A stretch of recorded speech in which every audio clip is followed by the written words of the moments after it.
Hello friends, welcome to our क्योंकि family. जो भी फ्रेंड्स इस चैनल पर नए हो इस चैनल को लाइक कर दे, फ्रेंड के साथ शेयर कर दे और सब्सक्राइब भी कर दे। फ्रेंड्स, आज आप सभी के बीच लेके आया हूँ 8 सितंबर का जो थर्ड शिफ्ट में जितने भी प्रश्न पूछे गए थे जीके में, वो सभी आपके बीच लेके आया हूँ फ्रेंड्स। चलिए चलते हैं आज के पहले प्रश्न की ओर फ्रेंड्स।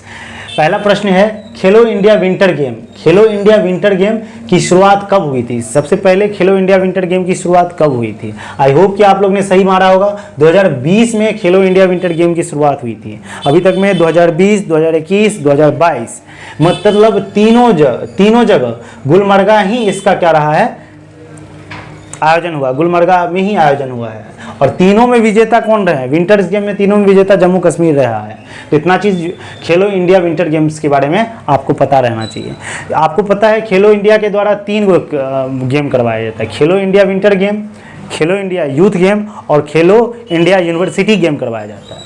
तो आपसे अगर इसी के जगह पे खेलो इंडिया विंटर गेम के जगह पे पूछ अगर देगा खेलो इंडिया यूथ गेम कब स्टार्ट किया गया, तो याद रखिएगा खेलो इंडिया विंटर यूथ गेम जो है 2018 में स्टार्ट किया गया। कहाँ पे आयोजन इसका किया गया? दिल्ली में आयोजन किया गया। इतना चीज़ आपको याद रखना है। फिर यूनिवर्सिटी गेम के बारे में पूछा जाए तो वो पंजाब यूनिवर्सिटी में इसका आयोजन किया गया। यूनिवर्सिटी गेम में खेलो इंडिया के द्वारा 3 गेम फ्रेंड्स आप लोग को याद रखना है। खेलो इंडिया के द्वारा 3 गेम, खेलो इंडिया यूथ गेम, खेलो इंडिया यूनिवर्सिटी गेम, खेलो इंडिया यही विंटर गेम्स, ये तीनों याद रखिएगा फ्रेंड्स। नेक्स्ट प्रश्न की ओर चलते हैं। 2018-2019 में रबर की खेती का उत्पादन सर्वाधिक किस राज्य में हुआ था? फ्रेंड्स आपको बता दूं 2018 और 2019 में रबर की खेती का सबसे ज़्यादा उत्पादन केरल राज्य में हुआ था फ्रेंड्स। इतना चीज़ आपको पता रहना चाहिए फ्रेंड्स। और आपको बता दें रबर से रिलेटेड कुछ, रबर बहुत ही ज़्यादा मुलायम होता है, इसको कठोर बनाने के लिए इसमें सल्फर मिलाया जाता है फ्रेंड्स। और उसके साथ साथ ये केरल में सर्वाधिक मात्रा में सर्वाधिक में इसमें पाया जाता है फ्रेंड्स। उसके बाद नेक्स्ट प्रश्न की ओर चलते हैं फ्रेंड्स।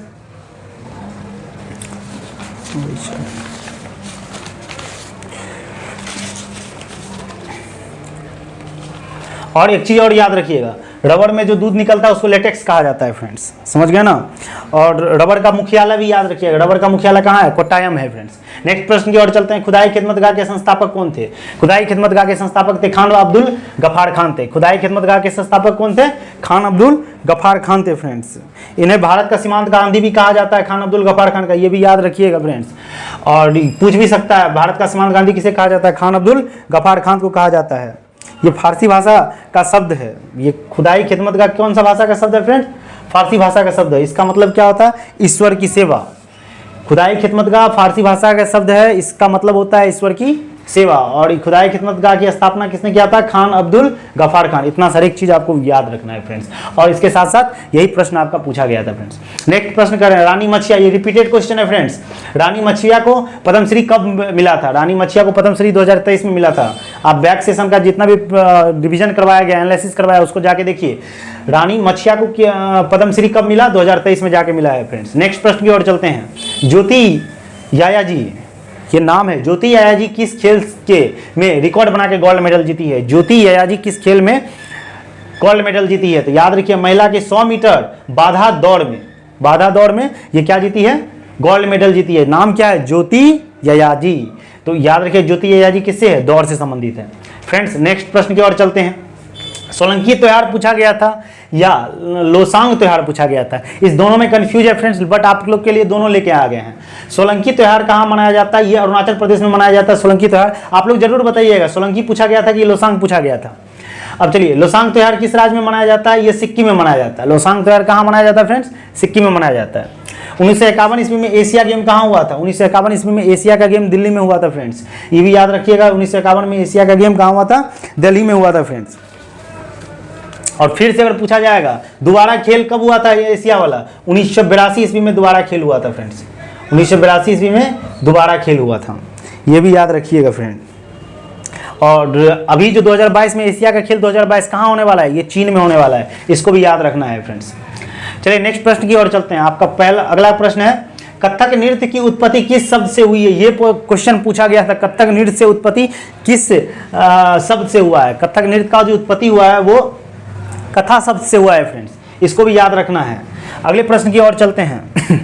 काल वैसाखी क्या है और किस राज्य में आता है? याद रखिए काल वैसाखी जो है ये क्या है? यह अप्रैल माह में तेजी तेज प्री मानसून, मतलब तेजी बारिश के साथ बहुत ज़्यादा आंधी तूफान आता है फ्रेंड्स। यहाँ पे तेज बारिश के तेज प्री मानसून वर्षा है फ्रेंड्स, और ये अधिकतर बंगाल आता तो है, बंगाल झारखंड ये सब में आता है फ्रेंड्स, बंगाल झारखंड बिहार उड़ीसा सब में आता है, लेकिन अगर राज्य पूछा जाएगा प्रॉपर ढंग से तो वो बंगाल होगा फ्रेंड्स, इतना याद रखिएगा फ्रेंड्स। और साथ ही साथ आपका ये प्रश्न पूछा गया था। नेक्स्ट प्रश्न की ओर चलते हैं फ्रेंड्स। देखिए ये पूछ दिया, क्योंकि पिछले सेशन में हमने सेकंड शिफ्ट में बताया था कि इसमें कौन, मतलब ये असूटेबल बॉय के लेखक कौन है, तो असूटेबल बॉय के लेखक जो है वो विक्रम सेठ होगा फ्रेंड्स।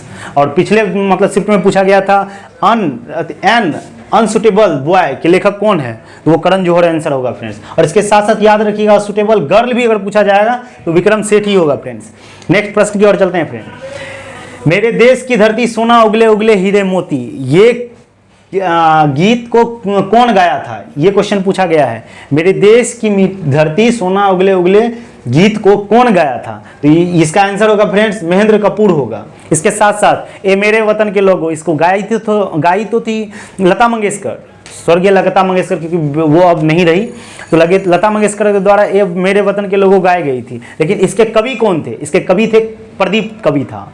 फिर उसके साथ साथ ये भी याद रखिएगा दांडी मार्च के दौरान जो वो एक गाना गाया गया था, रघुपति राघव राजा राम पतित पावन सीताराम, ये सब जो था ये गाना, ये जो कवि मतलब गाना था वो किसने गाया था, याद रखिए इसके लेखक थे विष्णु दिगंबर पुलस्कर। रघुपति राघव राजा राम पतित पावन सीताराम, रघुपति राघव ये था, ये इसका था विष्णु दिगंबर पुलस्कर था। नेक्स्ट प्रश्न की ओर चलते हैं फ्रेंड्स। कौन से सागर में भूमध्य सागर स्थित है, पूछा गया था कौन से सागर में भूमध्य सागर स्थित है, तो अटलांटिक महासागर में भूमध्य सागर स्थित है। नेक्स्ट प्रश्न की ओर चलते हैं फ्रेंड। एचडीआई रैंकिंग में भारत से नीचे कौन है, अब पूछा गया था भारत से नीचे कौन है, तो कुछ रेटिंग आपको रैंकिंग याद रखना है एचडीआई का। देखिए श्रीलंका का रैंकिंग था 73 में, और चीन का रैंकिंग है 79, अपने पड़ोसी देश देख लीजिए। बांग्लादेश का रैंकिंग है 129, उसमें से पाकिस्तान का रैंकिंग हमसे नीचे है 161। पाकिस्तान और नेपाल ये दोनों का रैंकिंग हमसे नीचे है फ्रेंड्स। नेक्स्ट प्रश्न की ओर चलते हैं फ्रेंड्स। राज्य विधानसभा में अधिकतम 2 बैठकों के बीच अंतर कितनी होती है, मतलब राज्य विधानसभा का जो बैठक होता है उसके बीच का अंतर कितना होता है फ्रेंड्स, 6 माह का होता है। वही जो संसद का संयुक्त जो बैठक किया जाता है उसका मैक्सिमम जो होता है वो कितने माह का होता है, 6 माह का ही होता है फ्रेंड्स। नेक्स्ट प्रश्न की ओर चलते हैं फ्रेंड। सरकारी बजट क्या है, आपसे पूछा गया है सरकारी बजट क्या है, तो याद रखिएगा किसी भी देश के सरकार के एक वित्तीय वर्ष में प्रस्तावित व्यय और व्यय का लेखा जोखा ही क्या कहलाता है, सरकारी बजट। समझ में आया, सरकारी बजट किसी भी देश के एक वर्ष के वित्तीय व्यय और व्यय का जो लेखा जोखा होता है उसी को हम क्या कहते हैं, सरकारी बजट कहा जाता है। इतना आप लोगों को पता है फ्रेंड्स। नेक्स्ट चलिए, नेक्स्ट आपका प्रश्न पूछा गया था वर्नाकुलर एक्ट कब लागू किया गया था। पिछले शिफ्ट में हमने बताया था आर्म्स एक्ट, वर्नाकुलर एक्ट सब लॉर्ड विल्टन के समय में ही लागू हुआ था, और आर्म्स और वर्नाकुलर एक्ट 1878 ईस्वी में लागू किया गया था। ये सबको याद रखना है फ्रेंड्स, और ये क्वेश्चन आया हुआ था, ये दोनों क्वेश्चन आया हुआ था। चलिए नेक्स्ट प्रश्न की ओर चलते हैं। सिंधु घाटी के विशाल स्नानगृह कहाँ पाया गया है, सिंधु घाटी में सबसे विशाल स्नानगृह कहाँ पाया गया है फ्रेंड्स, वो पाया गया है मोहनजोदड़ो में पाया गया है। सिंधु घाटी सभ्यता से एक बार पढ़ लीजिएगा, सिंधु घाटी सभ्यता से एक क्वेश्चन पूछा जा रहा है, मतलब तीनों शिफ्ट में से कहीं ना कहीं एक शिफ्ट में सिंधु घाटी सभ्यता से पूछा जा रहा है फ्रेंड्स। 1820 ईस्वी में किस वैज्ञानिक ने विद्युत और चुंबकीय के ऊपर रिलेशन स्थापित कर नियम प्रस्तुत किया था, मतलब विद्युत और चुंबक के बीच में रिलेशन स्थापित कर वो नियम प्रस्तुत किया था, उसका नाम था क्रिश्चियन आर्स्टेड। इसका नाम क्या था फ्रेंड, क्रिश्चियन आर्स्टेड। 1820 ईस्वी में इसको किया था। इसीलिए जो भी फ्रेंड क्रिश्चियन आर्स्टेड को टिक मारे होंगे उसका बिल्कुल सही हुआ होगा। नेक्स्ट प्रश्न की ओर चलते हैं। तमिलनाडु के किन 2 जातियों को SC ST सूची में शामिल किया गया है, याद रखिएगा 2 जाति आपको पहले मतलब एनालिसिस में ही बता दिया गया था कि जनजाति एक्ट 2022 आया गया है, तो उसमें कौन कौन से राज्य, उत्तर प्रदेश, कर्नाटक, तमिलनाडु, ये सब राज्य में क्या हुआ है, थोड़ी सी चेंज हुई है, मतलब किसको ST सूची में रखा गया है। तो इसमें तमिलनाडु राज्य में 2 ऐसे जातियां हैं जिसको ST सूची में, SC और ST सूची में रखा गया है। पहला जातीय है नाड़ी कोरबा, नाड़ी कोरबन इसका नाम है पहला जाति का। एक का नाम है कुरुविक्रम, कुरीविकोरम, कुरीविकोरम एक नारी कोरबन और कुरीविकरण, ये दो जनजाति है जिसको एसटी सूची में शामिल किया गया है। फ्रेंड्स आगे पढ़ते हैं। देखिए फिर से repeated question friends, wings of fire के लेखक कौन है? विंग्स ऑफ फायर के लेखक एपीजे अब्दुल कलाम है फ्रेंड्स। तो इसीलिए एपीजे अब्दुल कलाम के जितने भी बुक हैं उसको सबको एक बार ध्यान से पढ़ लीजिए, याद रखिएगा। एक बार बोल देते हैं एपीजे अब्दुल कलाम का बुक, इंडियन 2020, इग्निटेड माइंड, और एक था इंस्पिरेशनल स्पिरिट था। इस सबको आप लोग क्या कीजिएगा, एक बार पढ़ लीजिएगा फ्रेंड्स। इंडेमिटेबल स्पिरिट था, इसको भी याद रखिएगा फ्रेंड्स। नेक्स्ट प्रश्न की ओर चलते हैं। और ये फ्रेंड्स श्योर हैं, ये क्वेश्चन श्योर नहीं है फ्रेंड्स। हम आप एक बार देख लीजिएगा क्या यही पूछा गया है आप लोग क्वेश्चन, और भी अगर कोई क्वेश्चन पूछा होगा तो कमेंट में जरूर बताइए कौन कौन सा क्वेश्चन पूछा है फ्रेंड्स।